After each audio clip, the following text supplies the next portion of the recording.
Hi everyone, it's Emma and this is Suburbia to Singapore. Today I'm going to be talking about the materials that we've used and the work that we've done in our first 4 weeks of homeschooling with our Sonlight curriculum.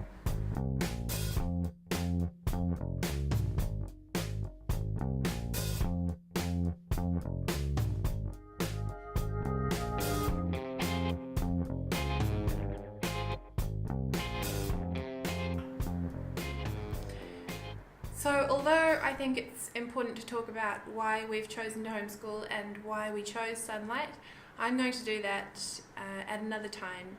This video is just about the material and the work that we've been doing for my 11-year-old son. So he was in Australia a year 6 student, which I believe would be a grade 6 student in the US.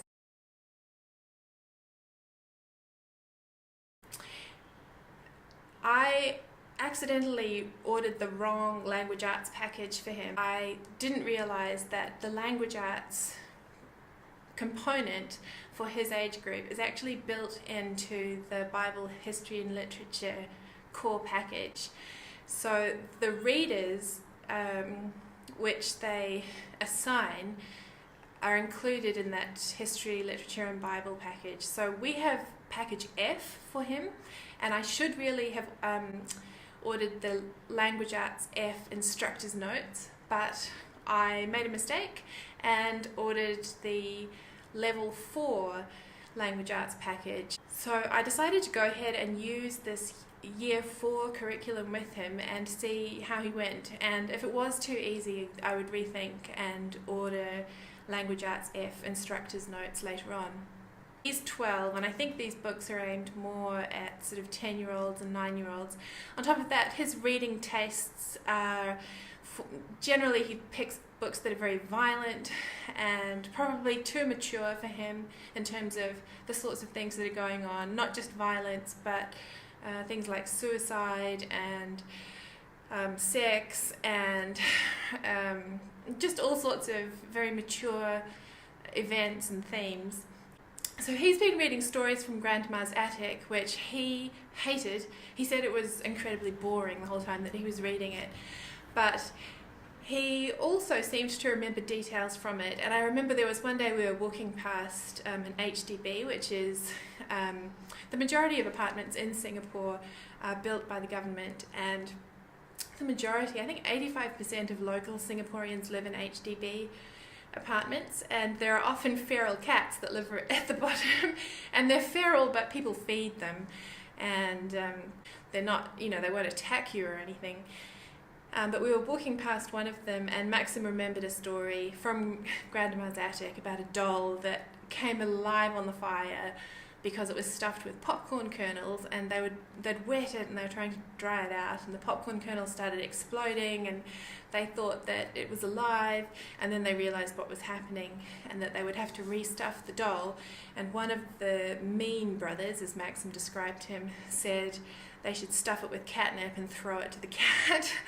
He's also since then read through a book called The Whipping Boy, which I also have not read. I have been reading Stories from Grandma's Attic with Linus at bedtime, and I do intend to sort of read through these books just to see the sort of things that he has been reading, but I haven't read that one yet.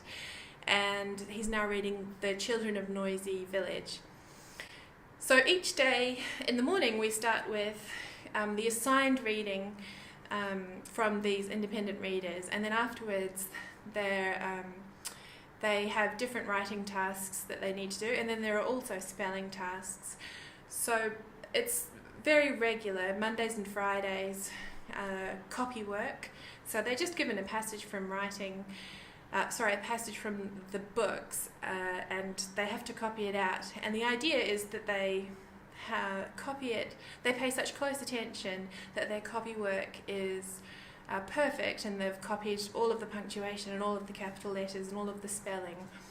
And this is very, very old school. I can't remember doing it myself at school, but I do think it's a good thing for both of my boys. So they do that on Mondays and Fridays, and then Tuesday is for copy work application. So most recently Maxim needed to go through a passage of writing from one of his books and circle all of the pronouns and then separate them into singular and plural pronouns, which I thought would be pretty easy for an 11-year-old he'll be 12 pretty soon, but he actually struggled with it and he missed a lot of them until I told him to go back and to follow the instructions and to circle them and not just list them as he saw them. And when he went back to do that, he then said to me, "Is us a pronoun?" Wednesdays and Thursdays are usually a 2-part creative writing project. Well, not project, but sort of an assignment. And usually what will happen is that there will be some exercise or some short answer questions on the Wednesday, and then he will use that as a foundation for more paragraph-styled writing on the Thursday. But one week he was given 2 poetry assignments, one on each day. I think the first was, I think he was to take an object and to think of the way, there were prompts about, the way it looked and sort of the job that it does and the way it smells and all that kind of thing. And then the next day he was asked to choose a word and to think about the way the word sounded and I guess the shape of the word, things like that. I can't remember exactly, but the poems that he produced I was really surprised by, quite pleasantly surprised by. So that's been really lovely to watch him using that. With language arts, Maxim usually spends probably between 45 minutes and an hour on language arts, depending on the day and what kind of work he has to do. The words that came with the Year 4 curriculum, it became clear to me that he knew how to spell those words very well, which was great. I was, I didn't know what to expect, so I was happy that he obviously is able to spell words at that level. And so now I'm using this other resource that I ordered initially as a vocabulary resource, but it's going to work well as a spelling resource. It's called Wordly Wise. And what I'm doing is I'm breaking what is supposed to be a week's worth of lessons in half and doing half of the words from the word list for a week, and then I'll do the other half of that word list the next week, which means that the exercises that go with that word list, I have to just circle the ones that he needs to do for that week, because obviously he hasn't learned the words from the other half of the word list, so he can't do half of the exercises. It's a bit complicated, but I think it's going to work. Sonlight does not actually write their own maths curriculum. They just offer several choices of ones that you can order through them, and I chose to go with Singapore maths because we're in Singapore, and no, there were other reasons. Sonlight is really helpful in describing each curriculum. So they tell you whether there will be more or less repetition of the same exercise. So you can think about whether your child will need extra help with maths or perhaps would be bored if they're asked to do similar tasks again and again. They also offer some curriculums that are much better for kinesthetic learners. Because maths is a strength, I chose to go a year ahead, and I went ahead and ordered him not the Year 6 end of primary syllabus, but the maths for the first year of high school, so Year 7.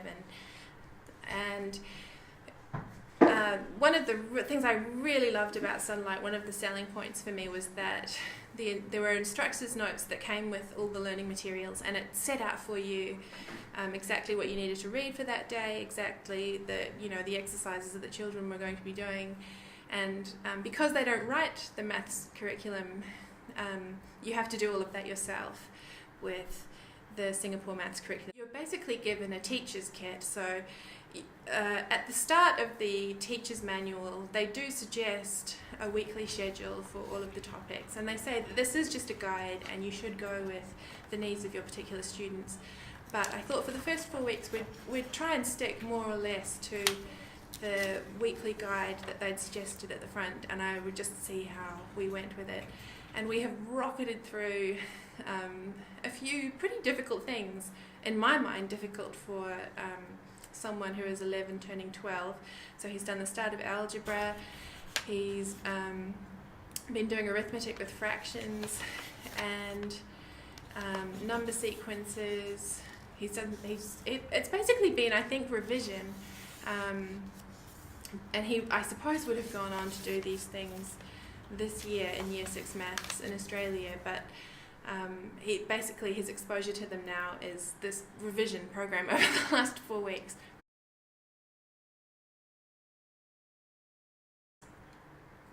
So the next portion of our day is History, Bible and Literature, and this has, for us in practice, a few different parts. The first part is Bible reading. There's a memory verse, and there is a student reading for Maxim at his age, one that he's supposed to read independently, and there is also a reading for the parent and the child to read together. So I have omitted the independent reading from the Bible because we just have so much reading to do. Sonlight is a literature-based program, so you are learning everything by reading it. It appealed to me because we are readers and I'm a reader, and the books that they were providing, as materials were very appealing to me. So, but it does mean that there's a lot of reading, and in a city like Singapore where the students study very hard, so there are signs in all the parks telling families to go outside and to battle myopia and things like that. I guess I'm conscious, I'm aware of the fact that too much reading actually isn't necessarily good for your eyes, it's not good for your health. You do need to get outside and move around and things like that. So because we are doing so much reading, I have limited some of the reading in this core section, the history, Bible and literature. And definitely one of the things that that I've omitted is the student reading. So I usually get the kids to, we've only done 2, and we've been working on our 3rd, the memory verses. I've given them a piece of card and they can write their memory verse out and decorate the card, and my idea was that they could take it around with them and look at it, and then at the end of the week I would test them, and there was a small reward offered if you could recite your memory verse. And for the first 2 weeks they loved that, and they recited their memory verses and they earned their reward. And then the 3rd week rolled around, and at the end of the 3rd week they hadn't learned that memory verse, and at the end of the 4th week they hadn't learned that memory verse. Then we have what has been a gospel reading, I think, every day, and we just read that before I read aloud.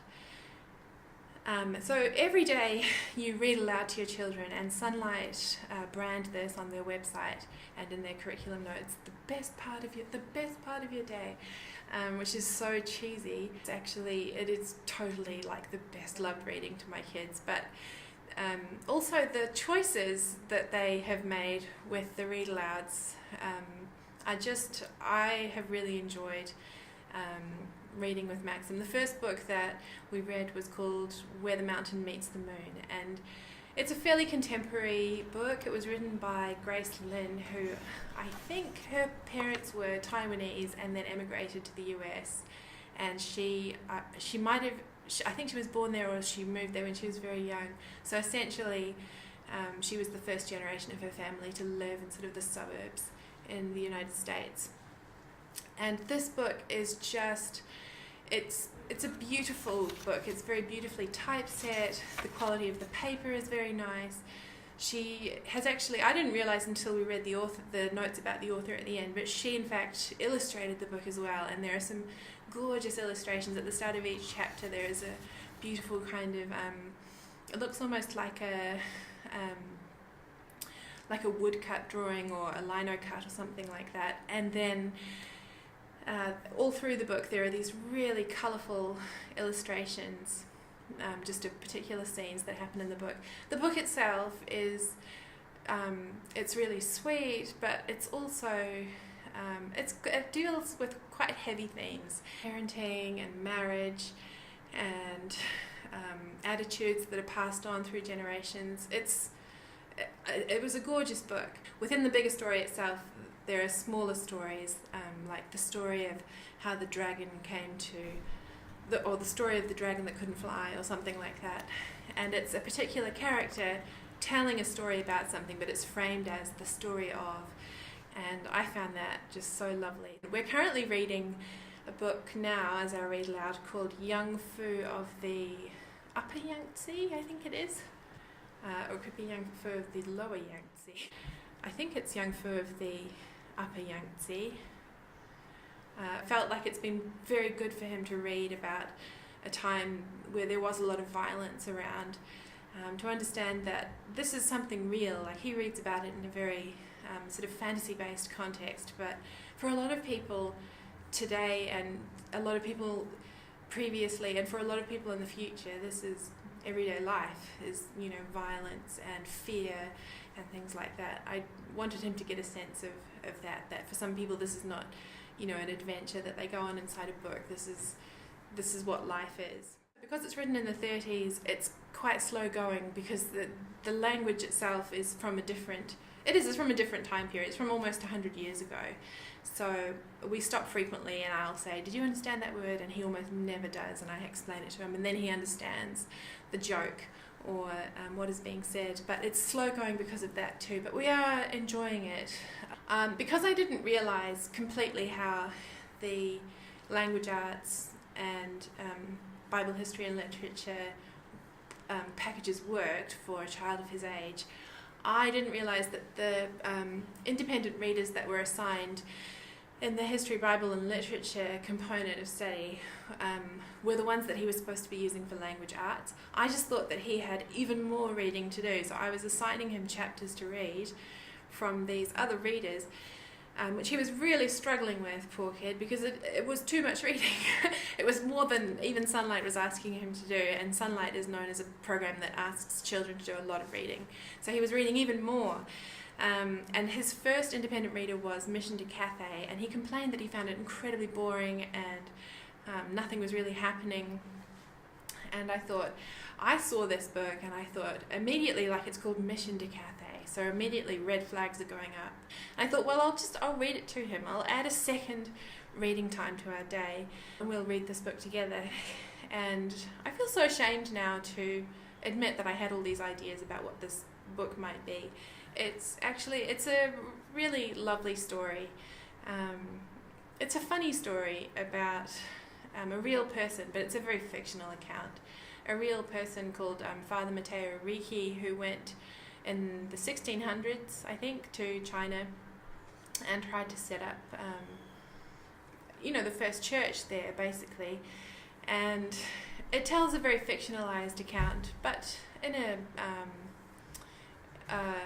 a quite an engaging way about, it tries to tell the story of what it must have been like to have this very kind of Italian Roman Catholic group of men come into a society that had just really no idea, no sense of what these men were there to do. As far as stories go, and it was a fictional story, I guess the main character of the book isn't even really the priest. It's this boy who has no name, and he's an orphan, and it's really a story about him, and which could have been set in any time, at any place. And of course I cried at the end of it, and it did have a happy ending. So we enjoyed that one in the end, and it did provide a lot of talking points, but I suppose the subject was approached in such a way that it was not loaded. It didn't make one side out to be more virtuous than the other or anything like that.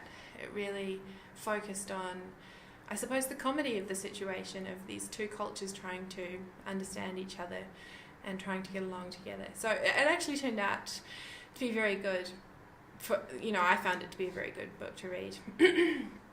The next reader that we've gone on to as our nighttime reading, which is supposed to be as independent reader, as I've said, but we're now doing it as an evening read aloud, is The House of 60 Fathers, which is it has beautiful illustrations by Morris Sendak, and it's again, I think, a book written by a Western author about China, set during the Japanese invasion.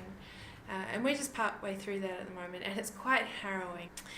Later on, I know, we are going to be reading Sadako and the 1,000 Paper Cranes. I want to say 1,000 So I think that will be good too. I just realised that the other night, but I thought that was good, that we would get to see something from the Japanese side as well.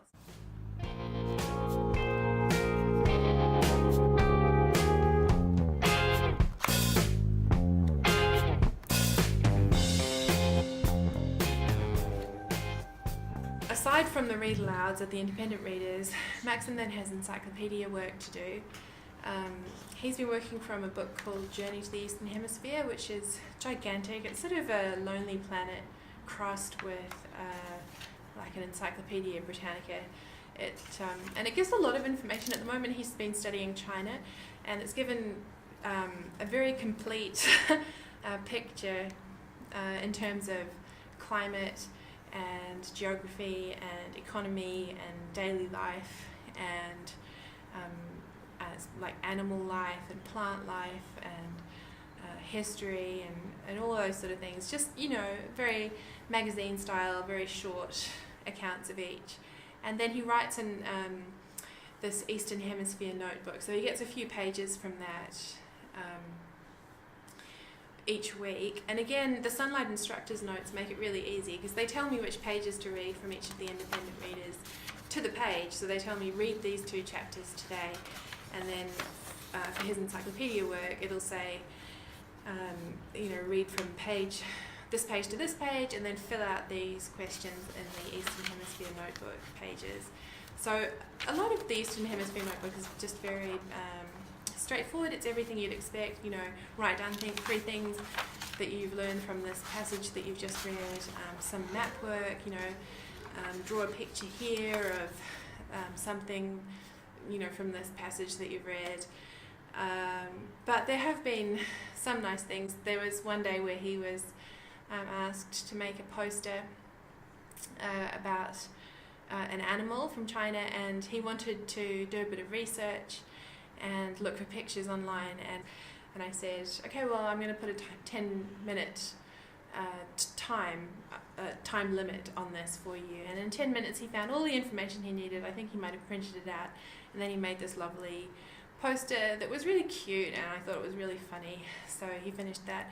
And another thing we both really enjoyed was from the China kit, which contained a calligraphy kit with an ink stone that you had to kind of grind on an ink stick that you had to grind on an ink stone with a bit of water to make like this thick ink paste.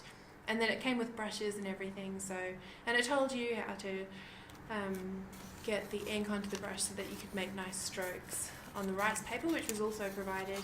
And inside the China kit too, there was an instruction booklet that gave examples of basic characters and the order of strokes and all that kind of thing. So if you were a complete beginner, as I am, you could still use the calligraphy kit, which is great.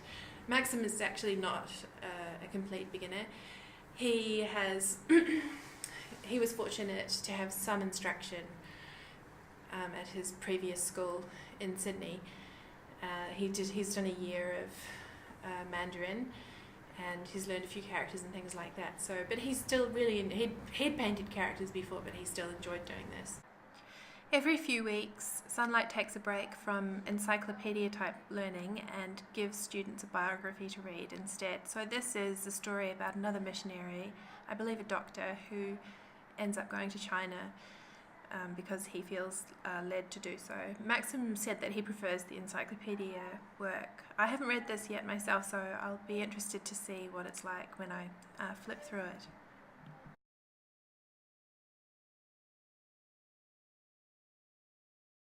After history, Bible and literature, we have science, and that's the last component of our Sonlight school day.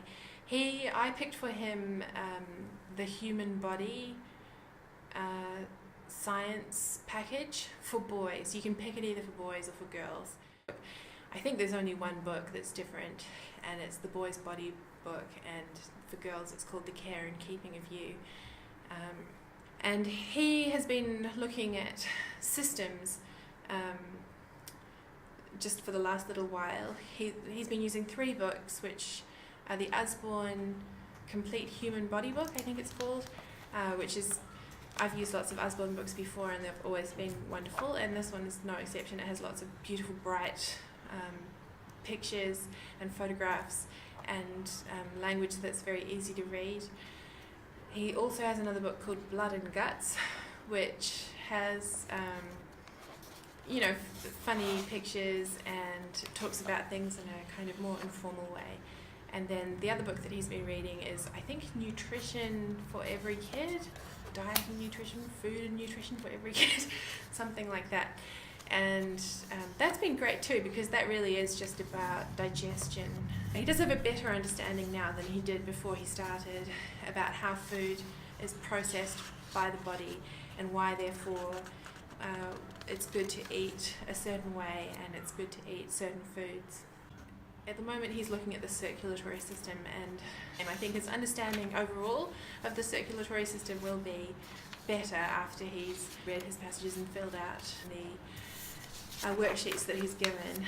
But I don't expect him to remember all of the names, all of the technical names that he has to fill out in the worksheet. Also, I chose to purchase an additional resource, which is Lyrical Life Sciences.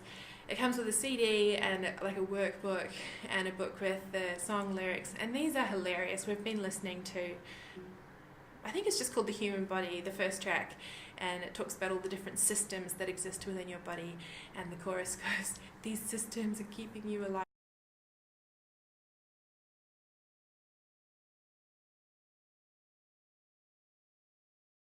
That's the end of all of the resources that we've been using for the last 4 weeks, our first 4 weeks with Sonlight, in fact, and I've been happy with it in the end. Hopefully this has been helpful to give you an idea of the amount of work that is required, the sort of materials that you're provided with, the sort of support that you're also provided with in terms of the instructor's notes. I have found it really easy to use, and it's been everything that I thought it would be.